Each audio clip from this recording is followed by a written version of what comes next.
High-rise invasion. Now, for the people who don't know, yesterday I made a post to say I had corona, and during this time I thought I want to be useful a little bit while I need to be in bed and keep my body a little bit under control because I felt not very good. Like, I had a massive headache. Anyway, I got a bigger headache from doing something that I wish I didn't, and that is actually to finalize High-Rise Invasion finally. And I just thought I want to summarize it in this video very quick. I don't know how long this video is going to be. I don't want to put any spoilers in it, so if you want to watch it and come back to me and say I am full of shit, you can do that. But I just want to talk about the show because it is just really one of the worst animes that I have watched. To summarize even why it is this boring, it's just that it's so bland and there is such a lack of information told throughout the anime where I just don't understand what is even happening. And also the character development is nearly non-existent. It just doesn't exist, and it bothers me to the point where I'm like, is anything cool going to happen until the end? Is anything amazing going to happen? And only one thing that is maybe just a side character, maybe just a, you know, it's not supposed to be the main story, but it really just kept me interested in the show enough to actually watch it to the end to maybe find out what is going to happen. To go a little bit more into detail, the character development, like I just said, is basically non-existent. It doesn't exist, it doesn't want to exist, and the characters are just dumb to the point where they just do things without a real good understanding in why they actually act the way they do. One of the main characters, the sister that is looking for her brother, which is actually a very cool idea that they're finding each other somehow. It's really cool that they communicate. I really like that. It's just that she, for example, does things, and I don't even understand how she comes to it. She looks at people that are willing to kill her as if they're going to be giving her a cookie, as if they are just going to punch her. No, these people are killers, but her reactions are just so weird. And yeah, I watched this in dub and I watched this actually in sub. So either way, it just didn't really work out for me, and it was just so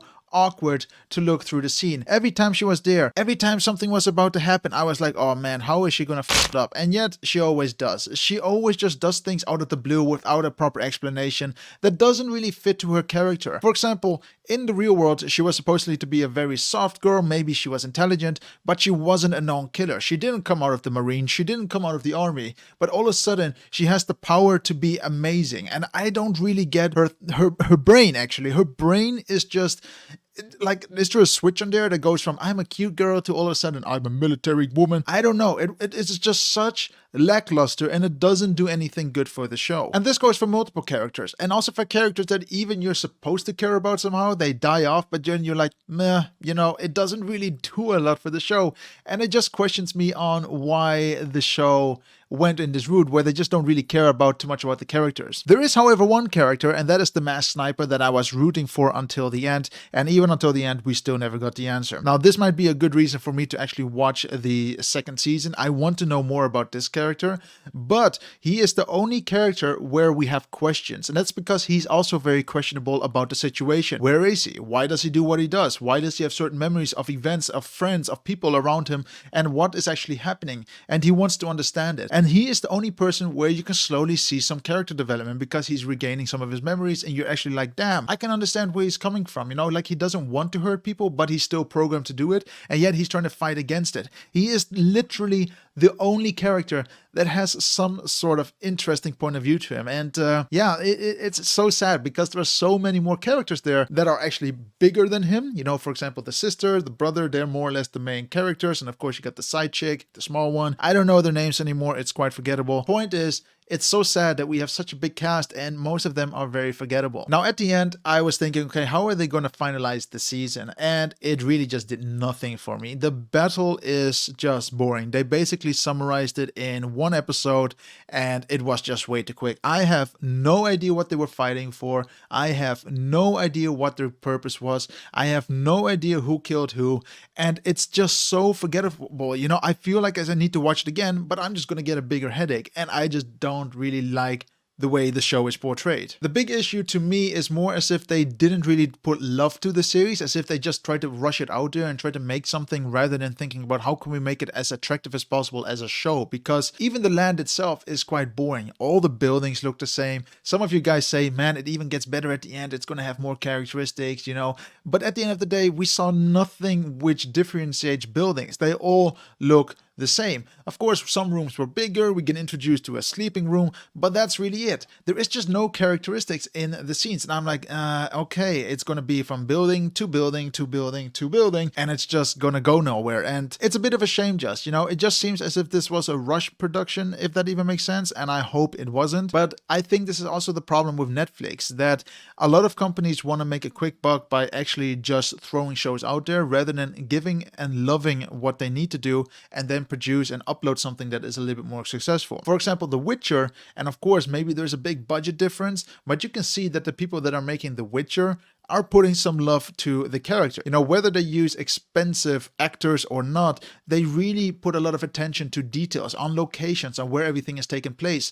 And you can really see and differentiate where they're going to. It's a nice gradient story. And I know we're not comparing anime to anime here, but it's just about the idea, that Netflix really has a problem with just overproducing stuff that is just not good. And that's why you can really see people complaining about Netflix adaptations, because they are just rushing things for no apparent reason. And I really hope that they sort this out one day and they do something with it.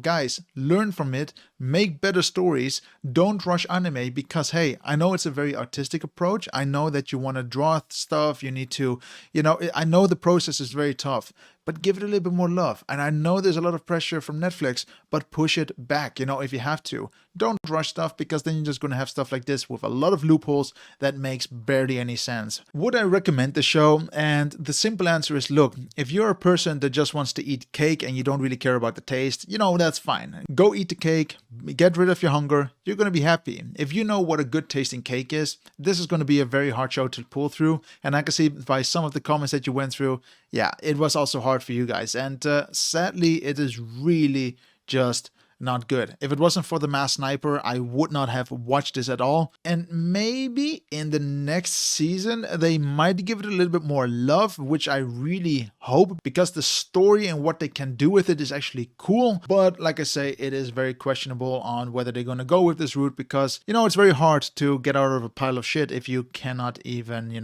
climb out of something. So let's see what they do with it. And I'm really excited to see what they do with the show. And sorry guys if I'm a little bit direct, but look, I don't feel well, and I wanted to get this off my chest because you guys forced me into it, at least the people who watched it.